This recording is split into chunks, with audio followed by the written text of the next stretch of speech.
Ancient wine hardly resembled modern-day wine in terms of appearance, aroma, or flavor.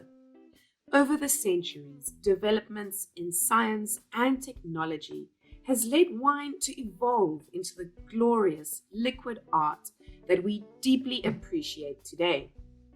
Wine has traveled across the globe, has been used as medicine, and has inspired conversation among philosophers.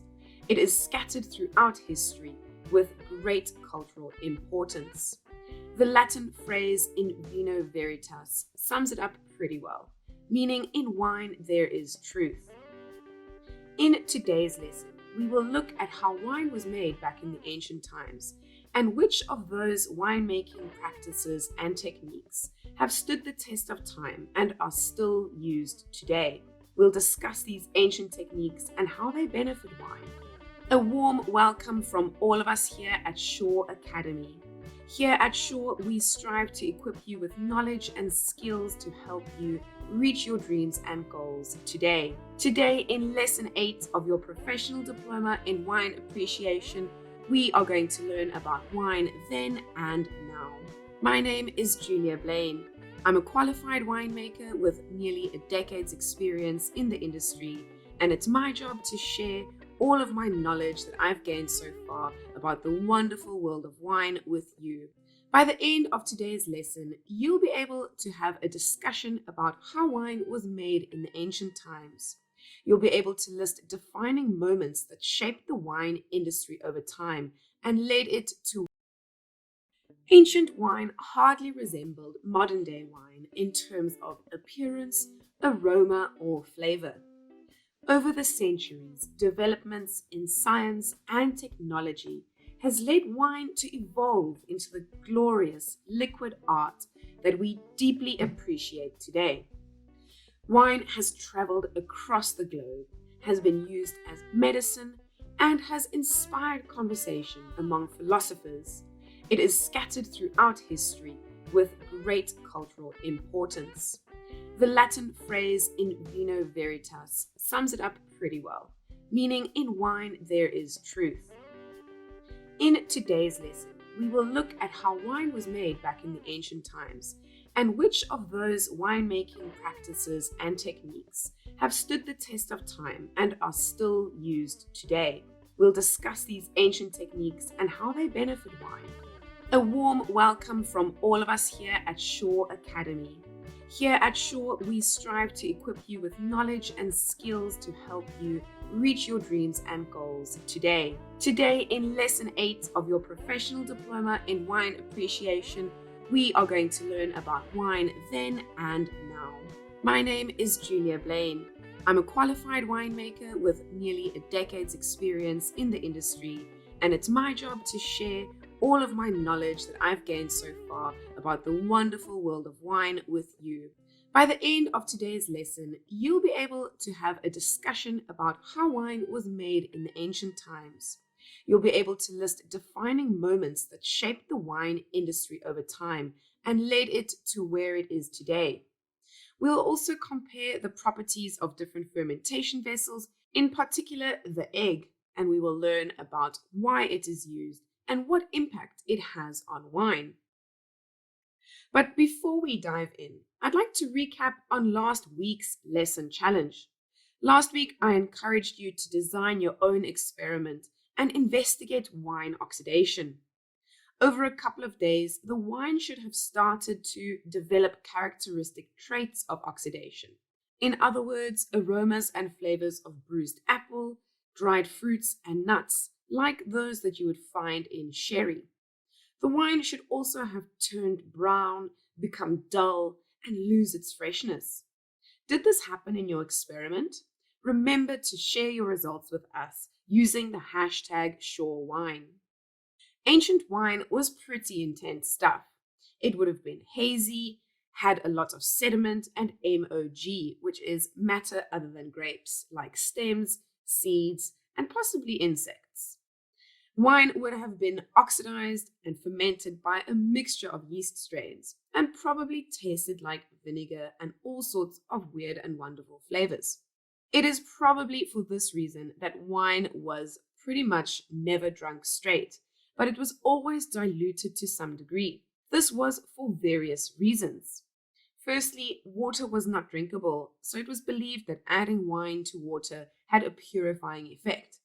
And secondly, in many ancient cultures, drunkards were punished and rejected, and in some cases, even executed. One of the emperors of China would execute drunk people, and a Babylonian king put laws in place that restricted the sale and consumption of wine. In the Bible, wine is described as having the bite of a snake and the poison of a viper. This certainly does not sound nearly close to some of the wine descriptors we use today to describe this floral, fruity, and fresh liquid art. A turning point in the history of wine came after the decline of the Roman Empire and with the rise in Christianity around the 6th century. Monks, priests, and nuns would cultivate vines and make wine all over Europe. This increase in production resulted in improvement of the winemaking process as people started to pay attention to the process and study it. Still, there would be a long way to go before wines resembled the quality of wine that we know it today. The 1600s was quite a defining period in wine. Let's highlight 10 points in the history that started around this period and shaped the industry that we know today. Firstly, from the 1600s onwards, the discovery and use of cork and glass for wine storage. Next, the discovery that yeasts are responsible for the process of alcoholic fermentation, and the understanding of how to better preserve wine, for example, the use of sulfur dioxide. The study of chemistry behind the winemaking process, including microbiology and organic chemistry, which led us to better understand yeast and bacteria, as well as the chemical composition of wine. Technological advancement, including electricity, which allowed for mechanical improvement, and refrigeration, which allowed us to apply cooling and better fermentation control. Next, better understanding of hygiene practices really made a difference. For example, the application of filtration and stabilization of wine, and the application of cellar hygiene practices, which led to a decrease of contamination of unwanted microbiological organisms. In a nutshell, the tools of the 20th century changed wine forever, namely the use of stainless steel fermentation vessels, refrigeration, mechanization of previously manual practices, for example, the wine press, innovation in the preservation, including the use of inert gas to the winemaking process, and sterile filtration. Did you know that in the Bible, the vine is mentioned more than any other plant? We know that a lot has changed in the world since the ancient times till today. In wine, this includes not only huge technological advancements, but millennia of plant material crossbreeding and mutations, global displacement and spread of vines, and destruction due to war and different cultural evolutions.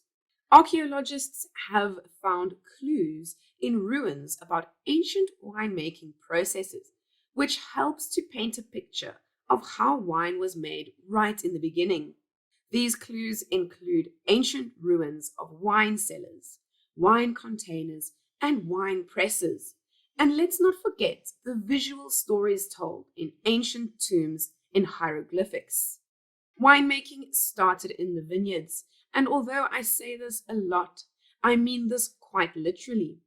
Grapes would be harvested and dumped into a stone structure that would be carved out of bedrock in the vineyards. These structures would often have a wooden trellis built over them with ropes suspended from them. Once the grapes are dumped into the stone structure or wine press, people would stomp the grapes with their feet to extract the juice. The ropes from the trellis system would be in place for them to hold onto while they are foot stomping the grapes. The foot stomped juice is then collected from the wine press into collection vats, which were normally large earthenware jars or amphoras. These amphoras would then be carried to a cool place where they would undergo the process of alcoholic fermentation. This is pretty much the gist of the entire winemaking process. The juice would most likely spend its entire life in the same vessel in which it fermented, as there really wasn't such a thing as racking or filtration or bottling. These developments came much later. Sometimes the process of fermentation would be stopped by adding very sweet grape juice to the fermenting must. This would actually shock the yeast cells and stop the process of alcoholic fermentation and would also preserve the wine in some form. Although there may have been many technological advancements in wine today, many winemakers still embrace some of the ancient techniques. Let's take a closer look. In the ancient times, wine was fermented in clay. Clay remains have been found in the Republic of Georgia that date back to the Neolithic times and are confirmed to be the oldest in the world to date. Besides the idea that using ancient terracotta clay pots for fermentation being a romantic homage to the ancient origins of wine, there are various unique benefits and interactive properties that these pots offer wine. These clay pots have been known to pull out acidity in wine, which could cause balance in a wine that has a very high acidity. It also allows for micro-oxygenation, and they are great insulators, so they act as a good temperature regulator. It is for these aforementioned reasons why winemakers today are opting for clay perhaps over stainless steel, oak, or concrete. Today, there are various types of clay vessels that are in use, and they are defined and named by their distinctive shapes, which make them unique. The most common ones used today are the amphora, the tinaja, and the dolium. Each of these are shaped differently, which once again gives them a unique impact on the wine. Before we go any further, this is your last lesson of Module 3 in your Professional Diploma of Wine Appreciation. And coming up next, we're finally going on that much anticipated world tour. We're going to pack our proverbial bags and travel through the top wine producing countries worldwide. For each country that we visit, we're going to learn about their wine producing history, the climate or terroir, and which grape varieties are cultivated there, as well as the predominant wine styles. So I hope you're excited for our journey. So let's take a look at the benefits of using clay in wine production. The main benefit is the property of temperature regulation. The winemaker from Beckham Estate Vineyard in Oregon makes wine in clay vessels ranging from more or less 150 to 750 liter capacity. These clay vessels allow for a longer, cooler fermentation period of roughly 1 month, and his ferments only reach a peak temperature between 20 and 22 degrees Celsius, and this is without additional cooling. If you compare this to using oak or stainless steel without additional cooling, fermentations will go a lot faster, normally around 10 days, and can reach high temperatures of around 30 degrees. The advantage of a longer, slower, and cooler fermentation is that the resultant wine is brighter and more complex. Many favorable volatile characteristics can be lost due to hot fermentations, and so by using these clay vessels and having a long, slow, cool ferment, many of these volatile characteristics are retained. Amphora can be used as an umbrella term for a clay fermentation vessel, but in proper terms, an amphora has a very specific shape. These are normally slender and have round or conical bottoms. Their handles are hooked at the shoulder, and historically they were used for transporting of wine, mainly on ships. This shape made them quite easy to move around, stack, and store. Tinajas are large earthenware jars or vessels that were most likely developed from the classic Roman amphora and are used to make and store wine in Spain. Modern-day versions are made from concrete and are relatively cheap. The downside is that these are quite difficult to move around, and so they are not very efficient in terms of space, and they are less efficient in temperature regulation. The dolium is based on the Cuvervi, which is made in the Republic of Georgia. The dolium has a tapered bottom that is completely flat and has a wide, open top. This is a vessel that is better suited for red wine fermentation. Due to the wide, open top, it allows for cap management practices and makes the process of draining wine after fermentation easier. This vessel is also suited for making skin contact white wines, known as orange or amber wines. The historical recipe of winemaking in the southern slopes of the Caucasus Mountains of the Republic of Georgia is defined by the use of extended skin contact on white wines, known as amber wine or orange wine.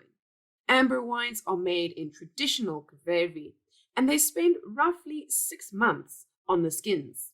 The resultant wine therefore has a very distinctive amber color and a very unique flavor and aroma profile. Because of the extended skin maceration, they also have got tannins and are quite floral and fruity.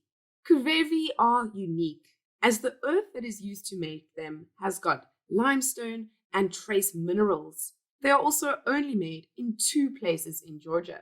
And if you order one today, you can wait up to a year to receive your Cuvervi that can contain roughly 2,000 liters of golden nectar.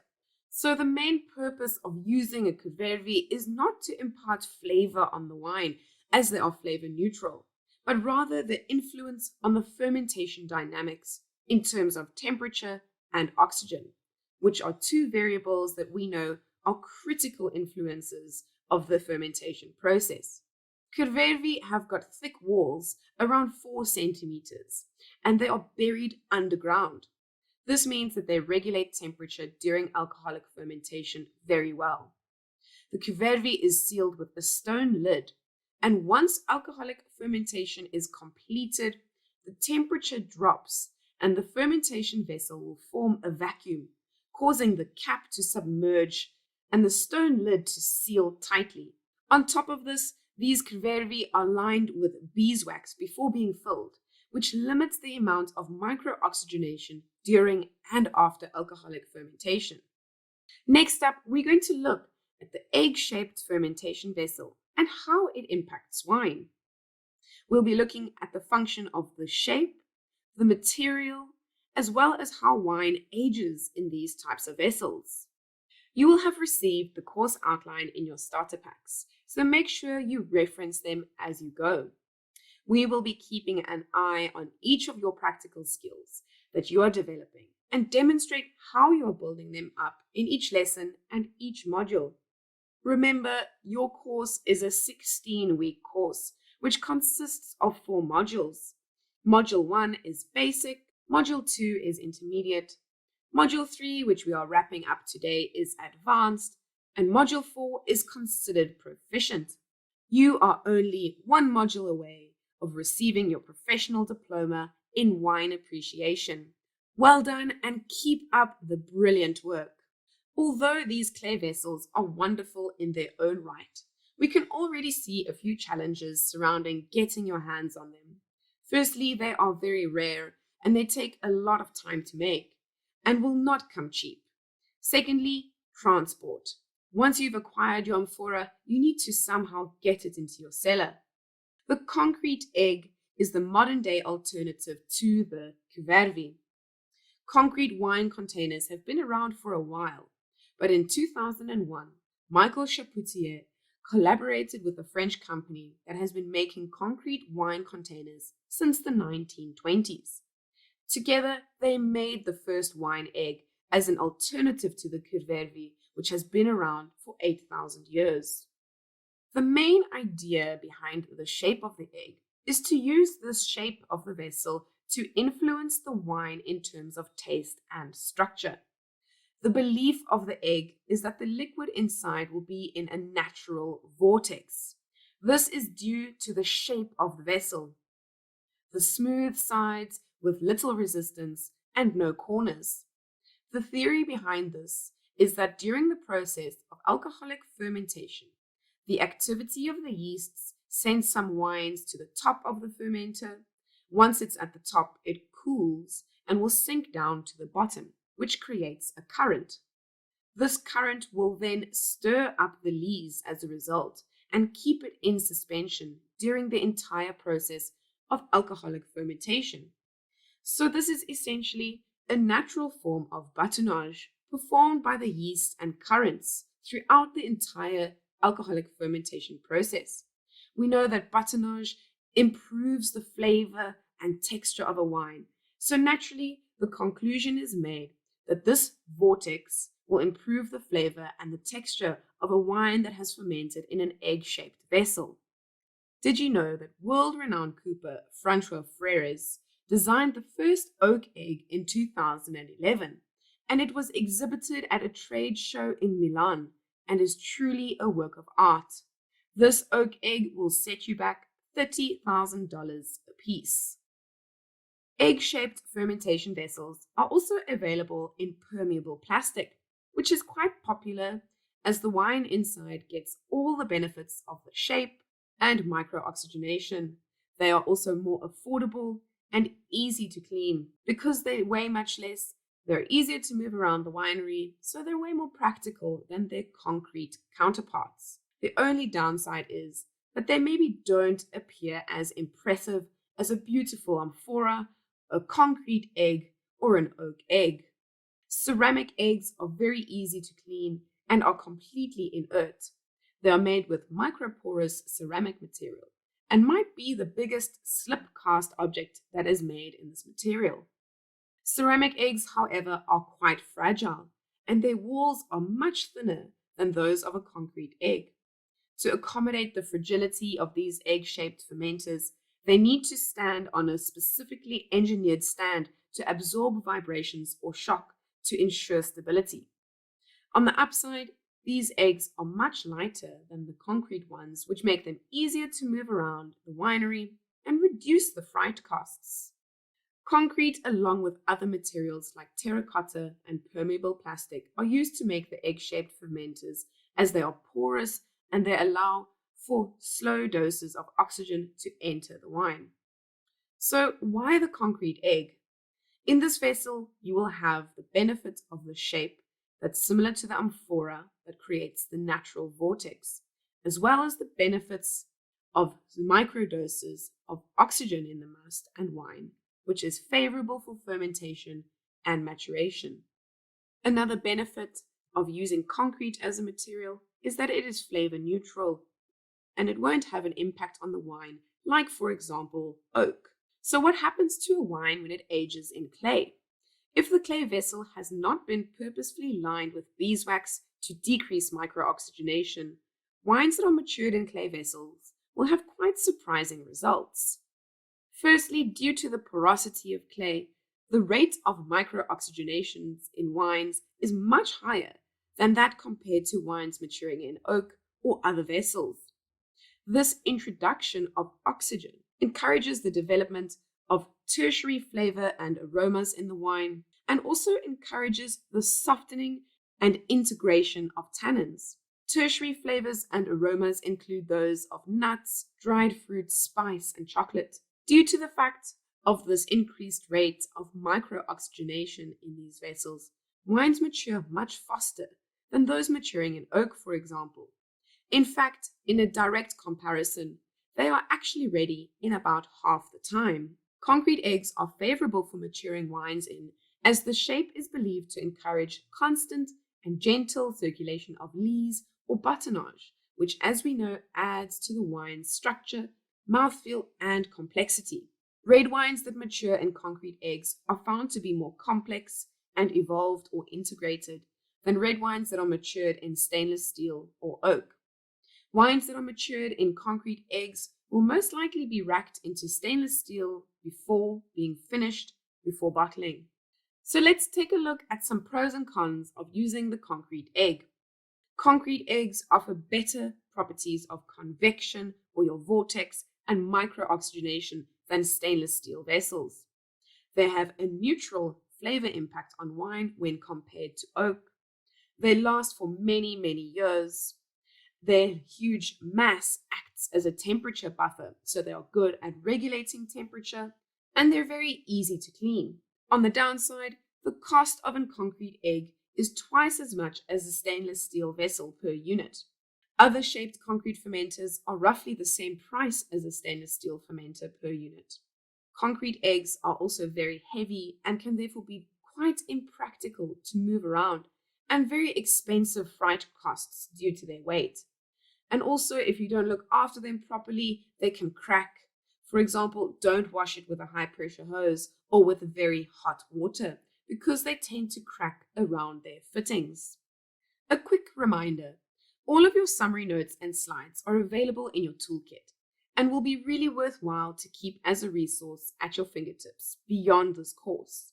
But no sneak peeks. The lesson notes will only become available after you've attended your class or caught up with your lessons. These will also help you prepare for your lesson assignment. So upon completing this lesson, your fourth assignment will be made available to you. Doing your weekly assignments will also help you prepare for your final module assignment, which will become available to you upon the completion of this lesson. This assignment will count towards your final course result, so take your time to review your lessons, notes, and slides, which are available to you in your toolkit, and give it your best shot. If you are feeling a little nervous, don't worry, it's completely normal. Something you can try to settle the nerves is some breathing exercises. Allow me to introduce a fellow educator here at Shaw Academy. Taryn Engelbrecht is our mindful practice expert, and this is a breathing exercise that you can try. Over to you, Taryn.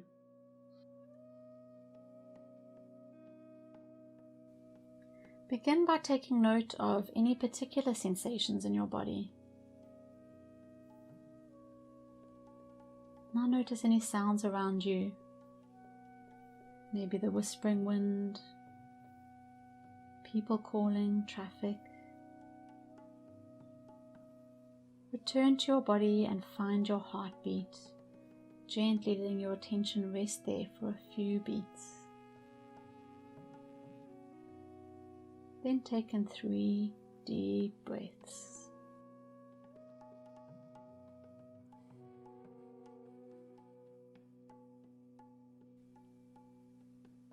Feel the air entering your nostrils, traveling down your throat, filling your lungs and expanding your belly. Now just allow your breath to take its natural rhythm. Not forced, not held, not changed. Just be aware that you are breathing. Observe the movement of breath into and out of your body. Notice where you feel this movement most distinctly. Maybe it's at the tip of your nostrils. Perhaps you most notice your belly as it rises and falls. Wherever you notice it, just allow your attention to rest there for a moment. Now notice the feeling of your breath as your lungs fill with air on the inhale and deflate on the exhale. Feel your chest expanding and collapsing. Allow your attention to travel with each breath, without evaluation, without comment or judgment. Simply observe.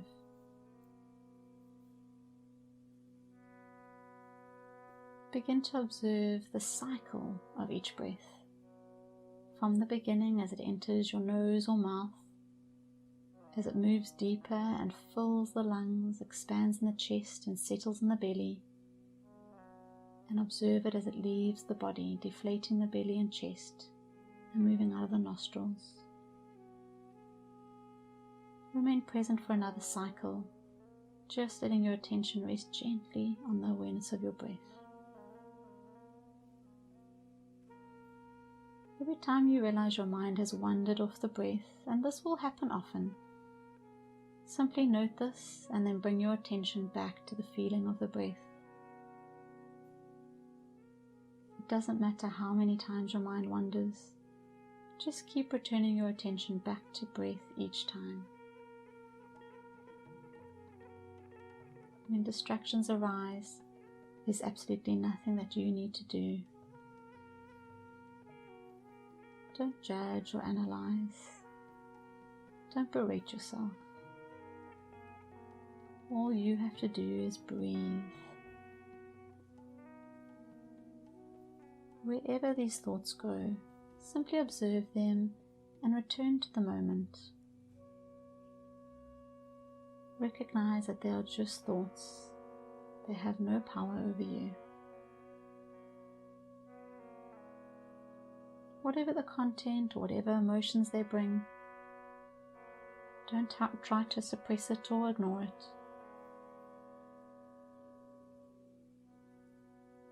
You don't need to elaborate or criticize.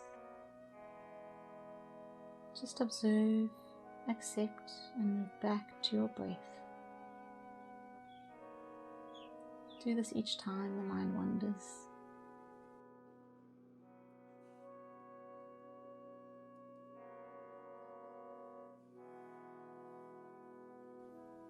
You may even say to yourself, I see you, thought. You may be important in my life, but right now I'm here to watch my breath. And return to the cycle of your breathing. Do this now 3 times in your own time.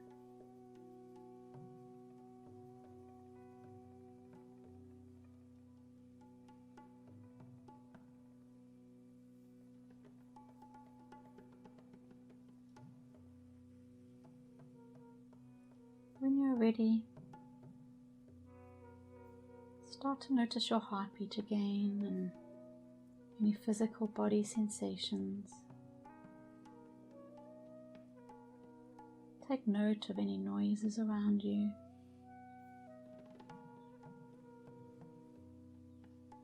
And then slowly lift your gaze. And let's come back to the room. If you enjoyed that experience and found it helpful, be sure to check out her professional diploma in mindful practice. Remember, we have membership options, so be sure to have a look at what option will suit your needs the best. Once you are a member, you will have access to all of the courses on the Shore Academy platform. For this lesson challenge, I'd like you to conduct an investigation on wine that was made in some type of amphora. Create a comparative tasting between a wine that was fermented in an amphora with one that did not. Try to keep as many variables constant as possible. Consider your grape variety, terroir, and vintage, for example. Formulate an opinion on these 2 wines and let us know your thoughts in either pictures or in words. Remember to use the hashtag #ShoreWine. Let's take a look at the 5 main skills that you are developing in this course. Firstly, tasting, including wine tasting, palate development, and identification and evaluation of wine faults. Next, we are learning to navigate the wine bottle, careers and terminology in the wine industry, as well as the elements of wine service. In the viticulture and oenology department, we have learned about primary alcoholic fermentation, secondary fermentation and maturation, as well as viticultural practices. We've learned about principal wine styles, principal grape cultivars or varietals, and food and wine pairing. And coming up in the next module, we're going to study the wines of the world, including old world wines, new world wines, and innovation in the wine industry. This is just the tip of the iceberg, as in wine, one truly never stops learning. I honestly believe one learns best by doing, so keep on tasting and applying your skills and documenting your journey. Thank you for joining me for today's lesson, and that's a wrap for Module 3. Well done for making it this far. Keep up the good work. Start packing your bags and getting ready for our World Wine Tour, and I'll see you soon for Module 4.